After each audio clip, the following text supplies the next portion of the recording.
My name is Elina. I am 63 years old, an old woman who lives alone in a small house. My husband left me a long time ago. I have only one son. His name is Robin. He was very little when his father left us. I don't think Robin even remembers him. He never wants to talk about his father. My life has not been simple. After my husband left, I had no money, no job, and no place to live. I had to earn money while also taking care of my son. I worked 2 jobs just to pay rent, buy food, and pay the bills. Being a single mother was a difficult job.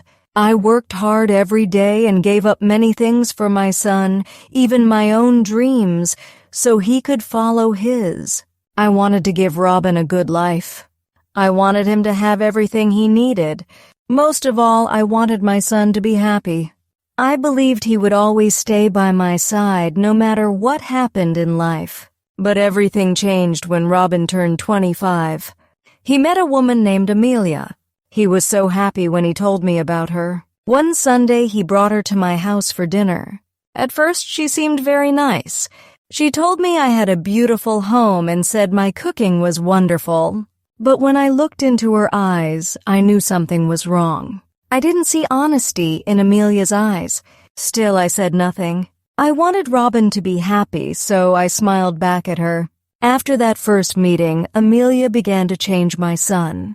She was very clever. She never said bad things about me directly. Instead, she gave small suggestions to Robin. She told him that his clothes were old and that he should try expensive restaurants instead of eating my food every week. She talked about her modern friends, and soon Robin didn't have time for his old ones anymore. He started to talk like her and act like her friends. He was becoming a different person, someone I didn't know. He was not my Robin anymore. Robin stopped visiting me on the weekends. Our Sunday dinners became just a memory. At first he made excuses. He said he was busy with work or that he was tired. Then the excuses stopped. He simply didn't come. His phone calls became shorter, and he always seemed busy. "I have to go, Mother," he would say. I missed his voice. I missed my son. My house felt quiet and empty without him. One day I couldn't stay silent anymore. I knew I had to speak to Robin, so I called him. "Robin, my son, I'm worried about you," I said. "You seem different." I tried to tell him how I felt about Amelia, but he didn't listen. He became angry. "You're just jealous, Mother," he said. "You don't want me to be happy with someone else." My heart broke. His words hurt me more than anything. He didn't understand that I only wanted to protect him. He thought I was selfish. He chose Amelia, not me. My eyes filled with tears. A stranger was stealing my son, and I could do nothing to stop it. One evening, I couldn't stay at home any longer. I missed my son too much. It had been many weeks since his last phone call. I needed to see him. I needed to know what was wrong. Maybe if I could just talk to him, I could make everything right again. I took a bus and went to the apartment where my son now lived. My hands were shaking as I pressed the elevator button.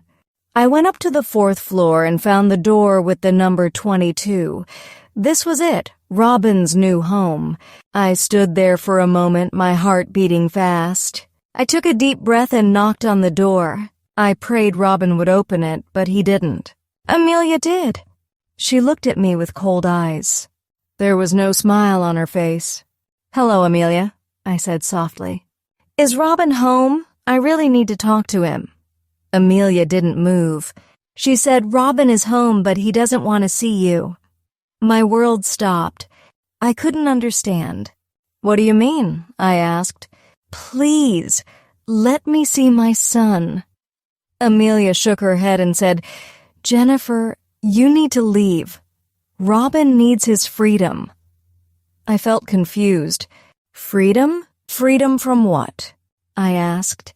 Amelia looked straight at me and said, "Freedom from you. He says you're too controlling. He says you try to live his life for him. He wants to make his own choices now." Tears filled my eyes. Controlling? I wasn't controlling. I was a mother. I loved him. I only wanted him to be safe and happy. Robin was there, but he wouldn't come to the door. He wanted to stay away from me.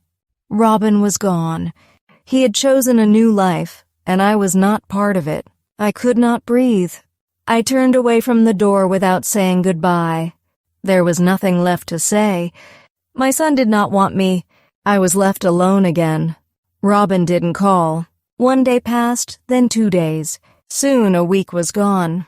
Weeks slowly turned into months. Every day I looked at the telephone, hoping it would ring, but it never rang. I looked out the window, hoping to see Robin's car on the street, but he never came. There were no letters, no calls, no visits.